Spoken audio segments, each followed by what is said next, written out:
சந்தனாவும் திலகாவும் bill கட்ட பணம் இல்லை என்பதால் அவர்கள் இருவர் மட்டும் சங்கடமான முகத்துடன் ஒருவரை ஒருவர் பார்த்துக் கொண்டிருக்கின்றனர்.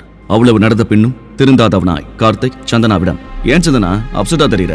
உன்கிட்ட 2 lakhs கூட இல்லையா? அப்புறம் என்ன தைரியத்துல இந்த ஹோட்டலுக்குள்ள வந்த என்று கேவலப்படுத்தியதும் அனைவரின் பார்வையும் அவள் மேல் விழ கூனி குறுகி போகிறாள். உடனே கோபத்துடன் எழுந்த ஹரிஷ், வார்த்தையை அளந்து பேசு கார்த்திக், எங்ககிட்ட அவ்வளவு அமௌண்ட் இல்லைன்னு உன்கிட்ட வந்து சொன்னமா? நீ போய் உன்னோட பிரச்சனையை சரி பண்ற வழியா பாரு என்கிறான். ஹரிஷின் வாய்ஸ் கேட்டதும் சர்ப்ரைஸ் ஆன தீபக், எக்ஸ்கியூஸ் மீ, நீங்க யாரு நான் தெரிஞ்சுக்கலாமா என்று மெதுவாக கேட்க, உடனே முந்திக் கொண்டு கார்த்திக், தீபக் சார் ப்ளீஸ் நீங்க கோவப்படாதீங்க, அவன் எங்க ஃபேமிலி மெம்பர் கூட கிடையாது, எங்க ஃபேமிலியில கல்யாணம் பண்ணிட்டு வந்திருக்கான், அவ்வளவுதான், உங்களுக்கு அவனை பிடிக்கலனா நீங்க அவனுக்கு என்ன வேணாலும் செய்யலாம் என்கிறான். அப்போது ஹரிஷ் தீபக்கை அமைதியாக திரும்பி பார்க்க சந்தோஷத்தை அடக்க முடியாதவனாய் வேகமாக சென்று அவனை கட்டி அணைத்துக் கொண்டு, இது நிஜமாவே நீங்க தானா? என்னால் நம்பவே முடியல, எப்படி இருக்கீங்க பாஸ் என்று கேட்கிறான் தீபக். அங்கிருந்த சிலர் ஹரிஷ் தீபக்கோட பாசா என்று பிரமிப்பில் நிற்கின்றனர். அப்போது ஹரிஷ், இனிமே நான் உன்னோட பாஸ் இல்ல தீபக் என்று சொல்ல தன் பழைய நினைவலைகளை தனக்குள் ஓட்டி பார்த்தவன் ஹரிஷிடம், பழைய பழக்கத்தை மாத்துறது ரொம்ப கஷ்டம் பாஸ் என்கிறான். தீபக் சிறு சிறு குற்றங்களை செய்து கொண்டிருந்த போது எதிரிகள் அவனை கடுமையாக தாக்குகின்றனர். அப்போது தனது பாடிகார்டுடன் எதேச்சியாக வந்த ஹரிஷ் அவனை காப்பாற்றுகிறான். அப்போதிலிருந்து இருவரும் நல்ல நண்பர்களாக மாற, பின்னர் தீபக் தனது தவறான செயல்களை விட்டு பிசினஸ் செய்ய நினைத்த போது பல லட்சங்களை கொடுத்து உதவுகிறான் ஹரிஷ். பின் ஹரிஷ் தீபக்கின் காதில் ஏதோ கிசுகிசுத்து விட்டு, ஓகே தீபக், வெயிட்டர் இங்க கொஞ்சம் கூப்பிட்டா இந்த 2 டேபிளோட பில் 4 lakhs பே பண்ணிடுவேன் என்று சொல்லிவிட்டு பாக்கெட்டில் இருந்து கார்டை எடுக்க வேகமாக மறுத்தவன், பாஸ் என்ன பாஸ், உங்ககிட்ட போய் நான் பில் வாங்குவனா? நீங்க முதல்ல அந்த கார்டை உள்ள வைங்க என்கிறான். பின்பு மேனேஜரிடம் திரும்பிய தீபக், இவரோட பில் மொத்தமா லெஸ் பண்ணிருங்க, இன்னைக்கு மட்டும் இல்ல ஃபியூச்சர்ல அவர் எப்ப இந்த ஹோட்டலுக்கு வந்தாலும் எல்லாமே ஃப்ரீ தான், இதை நல்ல ஞாபகம் வச்சுக்கோங்க என்று உத்தரவிடுகிறான். ஹரிஷ் ஏதோ சொல்ல வர அதை புரிந்து கொண்டவனாய், ஓகே பாஸ், நீங்க என்ன சொல்ல வரீங்கன்னு எனக்கு புரியுது, உங்களுக்கு நான் 50% டிஸ்கவுண்ட் தரேன், இதை நீங்க வேண்டாம்னு சொல்லக்கூடாது என்று சொல்ல ஹரிஷும் அதற்கு மேல் மறுக்க முடியாமல் அமைதியாகிறான்.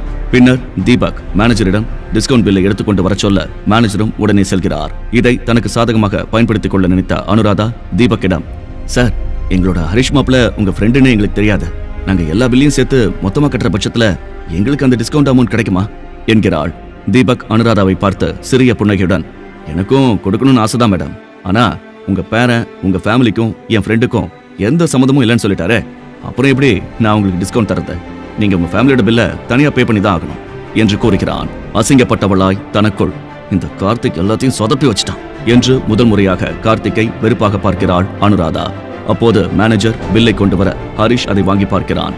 2 lakhs என்று இருந்ததை எட்டி பார்த்த கார்த்திக், ஹரிஷ் இப்ப மாட்டிக்கிட்டியா? இப்ப இவ்வளவு காசுக்கு நீ எங்க போவ? இந்த பில்லை எப்படி பே பண்றேன்னு நானும் பாக்குறேன் என்று நக்கலடிக்க ஹரிஷ் தன்னிடமிருந்த பேங்க் கார்டை மேனேஜரிடம் கொடுக்கிறான். கார்டை வாங்கி ஸ்வைப் செய்கிறார் மேனேஜர். ஹரிஷின் சாதாரண கார்டை பார்த்த கார்த்திக், நீ எப்படி இவ்வளவு அமௌண்ட் வச்சிருப்ப?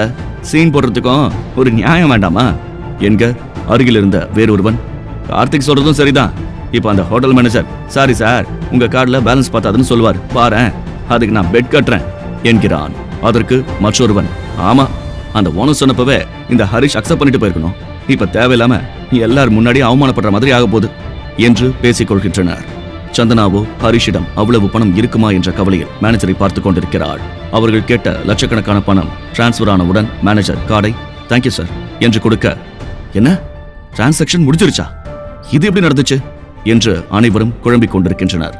அப்போது சந்தனா ஹரிஷின் சட்டையை பிடித்து இழுத்து, உனக்கு எப்படி அவ்வளவு பணம் வந்துச்சு என்று கேட்க, ஒரு நிமிஷம் என்று சொல்லிவிட்டு அந்த காஸ்ட்லி ஒயினை எடுத்து சார் என்று ஒரு ஷாட் குடித்து விட்டு அவளிடம் வந்த ஹரிஷ், அதான் நாம பே பண்ணிட்டோம்ல, இனி கெத்தா ட்ரிங்க் பண்ணலாம் தான் ஒரு ஷாட் எடுத்தேன் என்றவன் மேலும் தொடர்கிறான். சந்தனா பேபி, நீ அதை பத்திலாம் ஒரி பண்ணிக்காத, நீ இந்த பார்ட்டியை நல்லா என்ஜாய் பண்ணணும்னு நினைக்கிறேன் என்று ஹரிஷ் சிரித்துக்கொண்டே பதில் சொல்கிறான். எதுவும் புரியாதவளாய் நின்றவளிடம் திரும்பி, எனக்கு இன்னும் கொஞ்சம் முக்கியமான வேலை இருக்கு, நீங்க எனக்காக வெயிட் பண்ண வேண்டாம், நீ அத்தையை கூட்டிட்டு வீட்டுக்கு போயிரு, நான் சீக்கிரமா வந்துடுவேன், அப்புறம் காரை பத்திரமா பார்த்து டிரைவ் பண்ண என்கிறான் ஹரிஷ். சரி என்று சொல்லி சந்தனாவும் திலகாவும் கிளம்ப அங்கிருந்த மற்றவர்கள் பில்லை செட்டில் செய்துவிட்டு ஒவ்வொருவராக கிளம்புகின்றனர். கடைசியாக ஹரிஷும் தீபக்கும் தனியாக ஒரு காரில் ஏற தீபக் அந்த காரை டிரைவ் செய்கிறான். அப்போது, பாஸ், நீங்க லாஸ்ட் 2 years சென்னையில தான் இருக்கீங்களா என்று கேட்க, ஆம் என்று சொல்லிவிட்டு, சரி இப்ப நீ என்ன எங்க கடத்திட்டு போற என்று கேட்க, ஒரு சர்ப்ரைஸான இடத்துக்கு சர்ப்ரைஸான ஆளை பார்க்க போறோம் பாஸ் என்கிறான் தீபக். யாரை சர்ப்ரைஸாக பார்க்க போகிறான் ஹரிஷ்? அந்த சர்ப்ரைஸான இடம் எது? தெரிந்து கொள்ள இப்போதே பாக்கெட் எஃப்எம்மில் கிங் தமிழ் கதையை கிளிக் செய்து அடுத்த எபிசோடை கேளுங்கள்.